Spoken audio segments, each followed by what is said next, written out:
There are many diseases that are potentially capable of being dealt with, prevented with a vaccine, for which we currently have no vaccine. There are other cases where we have a vaccine, but it's either too short-acting, or it is not protective enough, or it has side effects which we'd like to avoid, or it's too expensive. So there are many reasons to be thinking about choices of investment to develop new and better vaccines. It's a very complicated question when you begin to think about where should we invest our money. There are questions about how many people might be helped. There are questions about the diseases that you're trying to deal with, how severe they are, how consequential for what populations. There are questions about the costs of developing the vaccine, of developing an implementation program, delivering the vaccine to people. How much will be charged to the end users? There are questions about safety. There are other questions about side effects that you haven't anticipated or benefits that might follow from the use of the vaccine. So there are many, many factors that you would want to keep in mind, and it's very difficult to do that without the aid of some sort of management tool.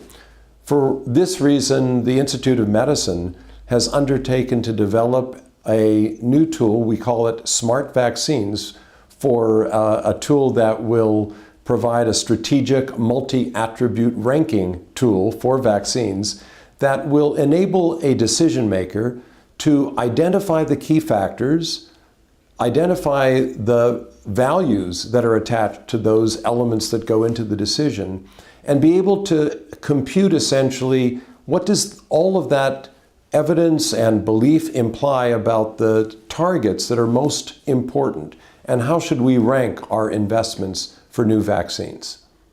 One of the advantages of a flexible tool like this Smart Vaccine Analytic Engine that we're developing is that it can be used by individuals in different countries to answer the question specifically about the population and diseases in their country.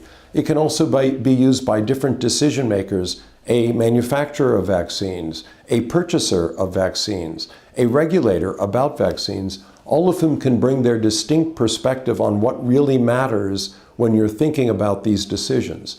So the tool is a very flexible and adaptive tool that in the fullness of time, as it comes online, we hope will be a very valuable asset to decision making about vaccines. A lot of the same thinking that goes into a decision about investment in a future vaccine would also go into a set of decisions about the use of existing vaccines.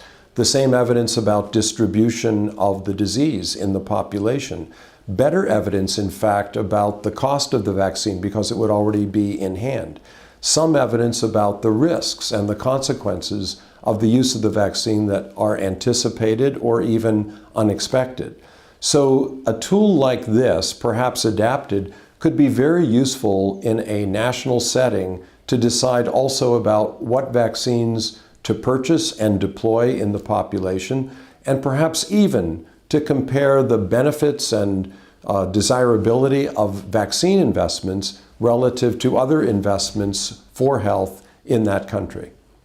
Whenever you're trying to make a decision about the choice of new vaccines, whether it's a research choice or it's a use question about which vaccines should we employ, you cannot escape the reality that facts about the world and your values as to how you care about what emerges from the use of those vaccines or other interventions both apply to the decision.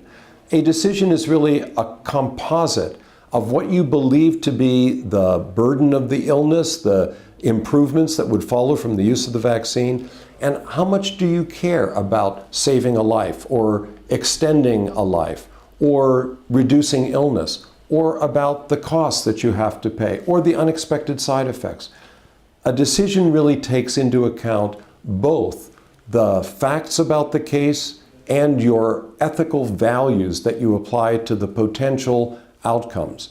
When you can combine both of these and do it in a way that is based on evidence and grounded in your values, then you have a chance to really make the best informed and most effective decisions that are ethically sound for your country.